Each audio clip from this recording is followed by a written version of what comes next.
Dan kalau kita lihat di sini, ini nggak pakai harga global consensus value kawan-kawan.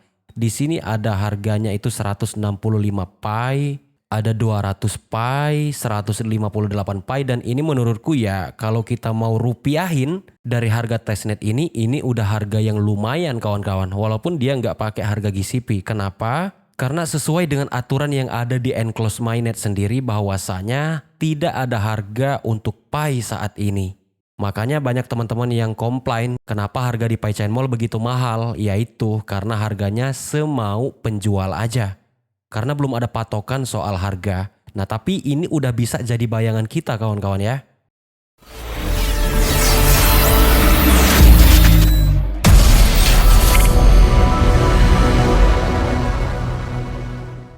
Hai semuanya, gimana kabar kalian hari ini? Semoga kalian dan keluarga sehat dan bahagia selalu. Selamat datang kembali di channel Bang Zah, dan di video kali ini kita bakal kasih informasi lagi untuk teman-teman pioner yang ada di Indonesia. Oke, ini ada info bagus untuk teman-teman yang belum migrasi. Karena di sini sudah ada informasi di mana di sini dikatakan kalau di bulan September ini sudah ada 15.000 wallet yang telah berhasil dimigrasi. Dan ini dalam kurun waktu bulan September. Sedangkan ini baru saja tanggal 2 September kawan-kawan ya, 3 September. Artinya dalam kurun 2-3 hari ini sudah ada 15.000 wallet yang dimigrasikan. Dan infonya migrasi ini akan terus diselesaikan di bulan September bagi mereka yang telah menyelesaikan KYC dan telah sampai pengunciannya kawan-kawan ya. Jadi buat teman-teman yang belum dapat migrasi, ditunggu aja di bulan September ini. Karena di bulan September ini banyak hal yang akan dilakukan oleh core team kawan-kawan ya. Termasuk kemarin kita sempat bahas yang soal roadmap itu kawan-kawan. Oke, ini sebenarnya informasi untuk negara Cina. Tapi karena Cina ini adalah pioner terbanyaknya Pi Network, tentu saja kebijakan-kebijakan yang ada di Cina itu akan berdampak terhadap pioner-pioner yang ada di negara lain.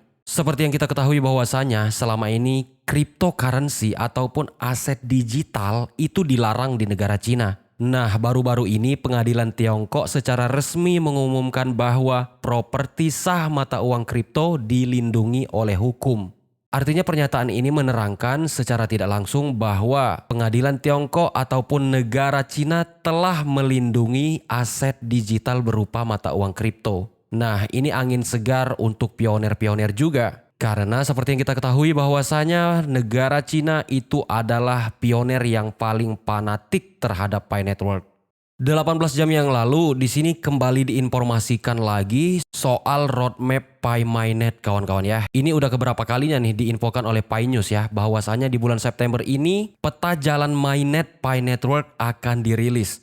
Sebenarnya beberapa tahun yang lalu itu white papernya Pi Network itu selalu diupdate kawan-kawan ya, bergantung dengan keadaan dan perjalanan dari project Pi Network. Karena seperti yang kita ketahui ada beberapa fase yang dilewati oleh project Pi Network, diantaranya yaitu di fase ketiga yaitu mainnet.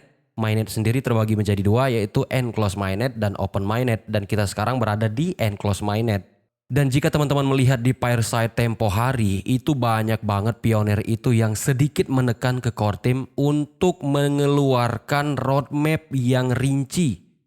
Bukan gambaran secara umum seperti selama ini, supaya pioner itu setidaknya mengetahui dengan pasti kapan open mainnet itu akan dibuka.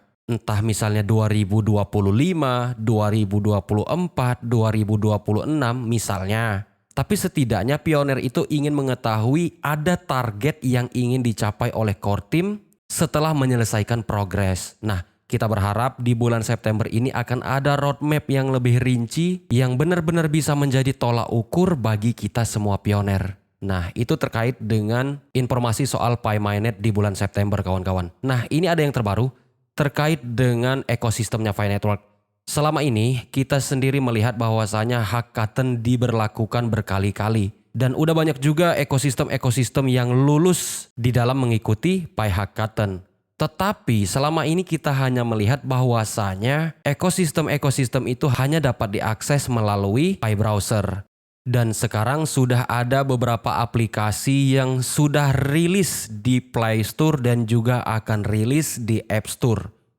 Dan tentu saja ini menandakan bahwa ekosistem yang telah rilis di App Store ataupun di Play Store itu sebenarnya udah siap buat mainnet. Tinggal lagi menunggu open mainnet dan harga yang akan keluar pada saat open mainnet. Nah, salah satu aplikasi ataupun ekosistem yang udah siap melakukan mainnet adalah PyBarterMall. Ini bukan project punya Indonesia, ini punya Cina. Tetapi kalau sudah open mainnet udah nggak ada lagi batasan. Mau project dari Thailand, dari Vietnam, dari Cina, semua orang bebas mengakses. Itu kalau udah open mainnet. Nggak ada lagi batasan kita harus barter sesama Indonesia, kita harus belanja di PyChain Mall Indonesia, itu udah nggak berlaku lagi kalau udah open mainnet. Nah, berhubung PyBarterMall ini termasuk aplikasi dari ekosistemnya Pi Network yang bisa dikatakan pertama-pertama ataupun awal-awal yang rilis di Play Store, kita coba buat review aplikasinya. Oh ya kawan-kawan, buat kawan-kawan yang belum update aplikasi Pi Network-nya, silahkan di-update di Play Store ya. Ini udah ada updatean, jadi jangan lupa buat di-update juga. Nah, sekarang kita kembali lagi ke review tentang aplikasi PyBarterMall yang baru aja rilis di Google Play Store. Pada kolom pencarian kita cari aja PyBarterMall seperti ini. Dan ini dia aplikasinya. Kalau tempo hari kan PyBarterMall, PyChain Mall, dan ekosistem yang lainnya itu bisa kita akses hanya melalui Pi Browser aja. Dan gue yakin semua ekosistem itu nanti bakalan rilis semua. Baik itu di Play Store maupun di App Store. Karena hal itu tentu akan memudahkan para pioner ataupun para pengguna untuk mengakses ekosistemnya Pi Network. Oke kawan-kawan, kita coba install dan setelah itu kita bakal lihat seperti apa aplikasi PyBarterMall versi terbaru yang udah dirilis di Google Play Store. Kita langsung aja buka aplikasinya kawan-kawan dan ini berbahasa China kawan-kawan ya. Kita pakai feeling aja sih soalnya nggak bisa bahasa China kawan-kawan. Nah kalau di versi browser ini bisa diterjemahin ke bahasa Indonesia dengan bantuan browser kawan-kawan ya. Tapi kayaknya di aplikasi ini nggak ada fitur buat ganti bahasanya. Jadi agak cukup ribet juga ya. Oke, kita cek dulu di bagian profil. Di sini untuk kita login, aduh ribet kali nih. Nggak ada bahasa Indonesia di sini. Atau memang Bangza aja yang belum nemuin ya. Tapi kalau di versi browser, Bangza udah coba, itu ada untuk bahasa Indonesianya.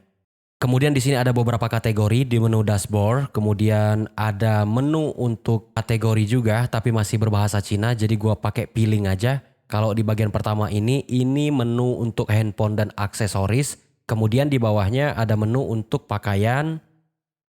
Di bawahnya lagi ada menu untuk sepatu-sepatu dan beberapa kategori lainnya. Kemudian di bagian tengah ini ada menu informasi terkait dengan hak Hakaten dan ini ada keranjang untuk belanja. Buat teman-teman yang ingin lihat dan review sendiri, teman-teman download di Google Play Store.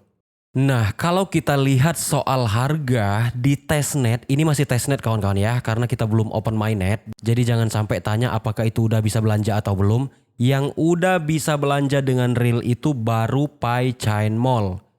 Selain itu belum bisa, karena mereka nggak mau menebak-nebak harga di saat enclose mainnet ini. Dan kalau kita lihat di sini, ini nggak pakai harga global consensus value kawan-kawan.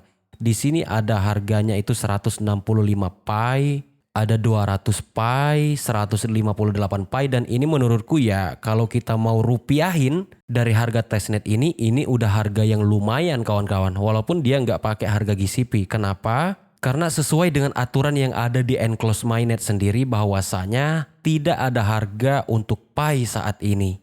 Makanya banyak teman-teman yang komplain kenapa harga di PyChain Mall begitu mahal. Yaitu karena harganya semau penjual aja. Karena belum ada patokan soal harga. Nah tapi ini udah bisa jadi bayangan kita kawan-kawan ya.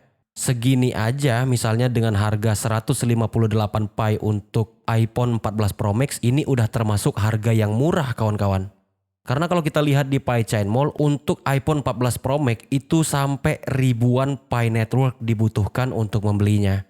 Sebenarnya Bangza pengen review lebih dalam lagi sih, tapi karena ini bahasa Cina, aduh jadi agak repot ya. Jadi teman-teman bisa review dan jelajahi aplikasinya sendiri ya kawan-kawan ya. Biar nanti pas ketika open mainnet kita udah terbiasa menggunakan aplikasinya. Oke kawan-kawan, mungkin segini aja untuk informasi kita kali ini. Semoga bermanfaat. Terima kasih telah menonton. Jangan lupa buat bantu tekan tombol like dan share juga ke teman-teman yang lain. Sampai jumpa pada video selanjutnya.